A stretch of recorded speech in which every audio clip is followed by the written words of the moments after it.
আসসালামু আলাইকুম রহমতুল্লাহ। সম্মানিত সাংবাদিক বৃন্দ, আমার প্রিয় নাঙ্গলকোট লালমাইবাসী, আমরা আপনাদেরকে আরেকটি সুসংবাদ জানাচ্ছি। আজকে কুমিল্লা জেলা প্রশাসকের কার্যালয়ে মনোনয়নপত্র যাচাই বাছাইয়ের পরে আমাদের দাঁড়িপাল্লা প্রতীকের মনোনয়নপত্র বৈধ ঘোষিত হয়েছে। আলহামদুলিল্লাহ, আমরা আল্লাহর দরবারে শুকরিয়া জানাচ্ছি।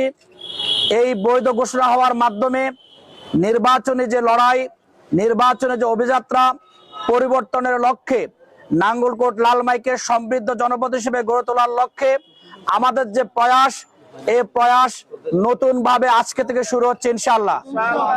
আজকে আমরা গভীর উদ্বেগের সাথে লক্ষ্য করছি প্রশাসনে বিভিন্ন পর্যায়ের নেতৃবৃন্দ, যারা কর্মকর্তা, তারা একপাক্ষিক আচরণ করার চেষ্টা করছে। আপনারা গতকাল লক্ষ্য করেছেন কক্সবাজার 2 আসনে জামাত ইসলামের সহকারী সেক্রেটারি জেনারেল জনাব ডক্টর হামিদুর রহমান আজাদের মনোনয়নপত্র বাতিল করেছে। গতকালকে আমাদের সবসময়ের বিজয়ী আসন সুন্দরগঞ্জ 1 গাইবান্ধা আসনে আমাদের প্রার্থী মাজিদুর রহমানের শিক্ষকতার অভিযোগে মনোনয়নপত্র বাতিল করা হয়েছে। অথচ এই ধরনের শিক্ষকতার বহু মনোনয়নপত্র বৈধ ঘোষণা করা হয়েছে। যদিও নির্বাচন কমিশন আজকে সেটি আবার বৈধ ঘোষণা করেছে, আমরা খবর পেয়েছি। এই ধরনের ইন্টেনশনালি যে ভূমিকা আজকে কর্তৃপক্ষ পালন করছে, আমরা স্পষ্ট ভাষায় হুঁশিয়ারি দিতে চাই, বিগত 54 বছরে যে সিস্টেমে নির্বাচন হয়েছে, পক্ষপাতিত্বমূলক কোনো আচরণ বাংলাদেশে নতুন করে বরদাস্ত করা হবে না ইনশাআল্লাহ। আমরা চাই লেভেল প্লেইং ফিল্ড নিশ্চিত করার স্বার্থে প্রশাসনের সর্বস্তরে নিরপেক্ষ আচরণ তারা করবেন, ভূমিকা পালন করবেন। তার পাশাপাশি আমি আমার প্রিয় নাঙ্গলকোট লালমাইবাসীকে অগ্রিম শুভেচ্ছা জানাচ্ছি।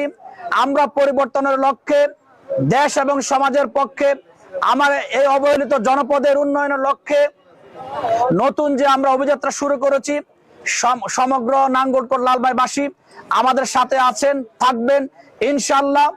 আমরা দৃঢ় কণ্ঠে বলতে চাই, আল্লাহর উপর ভরসা করে আগামী জাতীয় সংসদ নির্বাচনে কুমিল্লা 10 নাঙ্গলকোট লালমাই আসন থেকে দাঁড়িপাল্লা প্রতীক বিপুল ভোটে বিজয় হবে ইনশাআল্লাহ।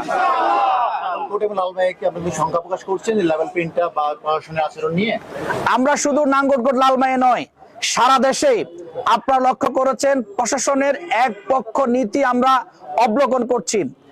ইতিমধ্যে পোস্টার ছেঁড়া, হুমকি দামকি দেওয়ার পরেও নাঙ্গলকোট লালমাইয়ে যারা হুমকি দামকির সাথে জড়িত, পোস্টার ব্যানার ছেঁড়ার সাথে জড়িত, তাদের কাউকে গ্রেপ্তার করা হয়নি। আমরা আশাবাদী ইন্টারিম গভর্নমেন্ট একটি সুষ্ঠু নির্বাচনের জন্য প্রয়োজনীয় পদক্ষেপ